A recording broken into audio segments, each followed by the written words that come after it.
दमले रे बाबा, आज सकाळपासून काम करून करून दमले. तुम्ही म्हणत असाल का? हो, गणपती बाप्पांचं आगमन होणार ना, मग आज तर खूप कामं केली आहेत आणि तेवढ्या कामांमधून वेळ काढून आज मी आली आहे तुमच्याकरता एक रेसिपी घेऊन. गणपती बाप्पांचाच प्रसाद आहे, कोकोनट रसमलाई. नमस्कार, मी मुग्धा बोरसे रुचकर मेजवानीमध्ये आपलं स्वागत करते.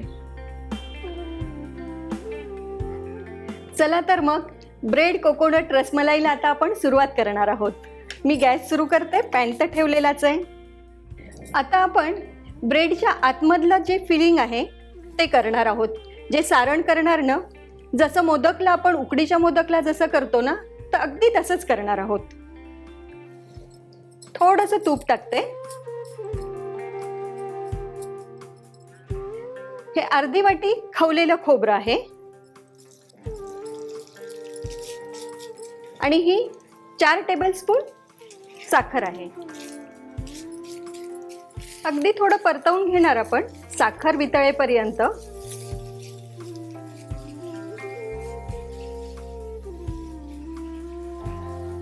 आपलं सारण इकडे होत आहे तोपर्यंत मी एका बाजूला दूध तापवायला ठेवते. इथे मी अर्धा लिटर दूध घेतलंय.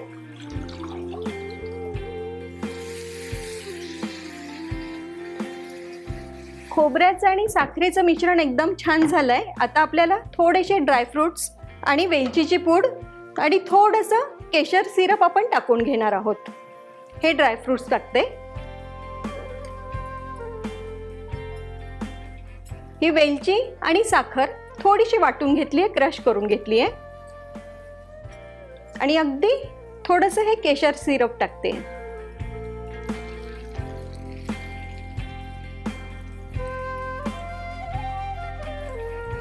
सगळं छान मिक्स झालंय. मी आता हे गॅस बंद करून बाजूला ठेवते आणि आता आपल्या रबडी करता सुरुवात करूया आपण. आपल्या दुधाला छान उकळी आली आहे. आता आपण थोडीशी ना मिल्क पावडर त्यामध्ये टाकणार आहोत, कारण ते थोडं घट्ट होईल आणि त्याला टेक्स्चर खूप छान येतं. म्हणून तुम्ही मिल्क पावडर नसेल ना, ब्रेड मिक्सरमध्ये बारीक केला, तो दुधात जरी तुम्ही मिसळला आणि टाकला ना, तरी पण अतिशय अप्रतिम लागतं ते. जवळपास 2 टेबलस्पून मिल्क पावडर मी घेतली आहे. यामध्ये आता आपण थोडं पाणी टाकणार आहोत. आपण बघत असाल याच्यात लम्प्स अजिबात नाही आहेत, एकदम छान मिक्स झालंय. आता मी हे सगळं मिश्रण त्यामध्ये टाकते. मिल्क पावडरची पेस्ट आपल्याला टाकायची आहे, पण टाकता टाकता आपल्याला ते व्यवस्थित हलवावं लागेल, त्याच्यात लम्प्स पडायला नको म्हणून. आता आपण यामध्ये साखर टाकली नाहीये, साखर टाकणार आहोत. 5 टेबलस्पून साखर आहे.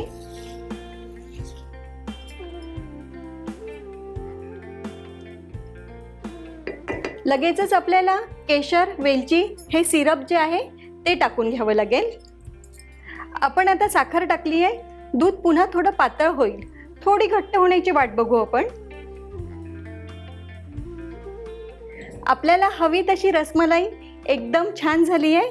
आता आपण थोडेसे ड्रायफ्रुट्स टाकून घेऊया. आपली रसमलाई एकदम छान झाली आहे. मी गॅस बंद करते आणि आता आपल्याला ब्रेडची कटिंग करून घ्यावी लागेल. त्याकरता 2 मिनिटं द्या, मी चॉपिंग बोर्ड घेऊन येते. चॉपिंग बोर्ड बरोबर मी आपलं सर्विंगची डिश पण घेऊन आली आहे.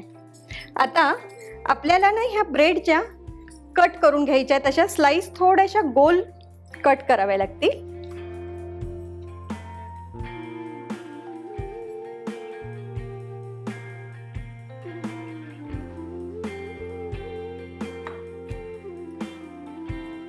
हे असे 2 ब्रेडचे गोल केलेत. त्यामध्ये मी फिलिंग भरेल. मोदकांचे खूप वेगळे वेगळे प्रकार आपण बघितले असतील. तेच मी ठरवलं की खूप प्रकारचे मोदक झाले पण आहेत, प्रकारही आपण बघितलेत. त्यातलं मोदकाच्या आतलं जे फिलिंग आहे, सारण आहे, ते वापरून आपण काहीतरी वेगळं काही करू शकतो का, म्हणून आज मी हा प्रसादाचा वेगळा प्रकार केला आहे. अशाच प्रकारे मी हे बाकीचे स्लाइस पण कापून घेते. अशा प्रकारे सगळे ब्रेड आपण कट करून घेतलेत. हे इथे तर मी हे वाटीने केलेत. तुमच्याकडे कुकीज कटर वगैरे असेल त्यांनी केलं तरी चालेल. आता हे सगळं सारण ना आपण ह्या ब्रेडमध्ये भरून घेऊया.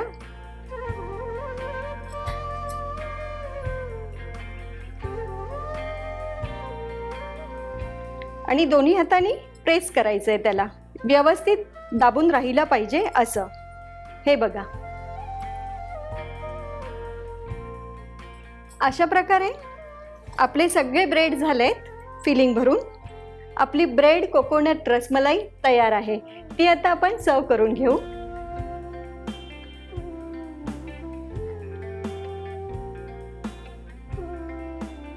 गार्निशिंग करता आपण थोडेसे ड्रायफ्रुट्स टाकणार आहोत आणि लगेच केशर सिरप पण टाकणार आहोत. आणि आपली कोकोनट ब्रेड रसमलाई तयार आहे. गणपती बाप्पा मोरया. अशा छान छान वेगळ्या रेसिपी करण्यासाठी बघत रहा रुचकर मेजवानी.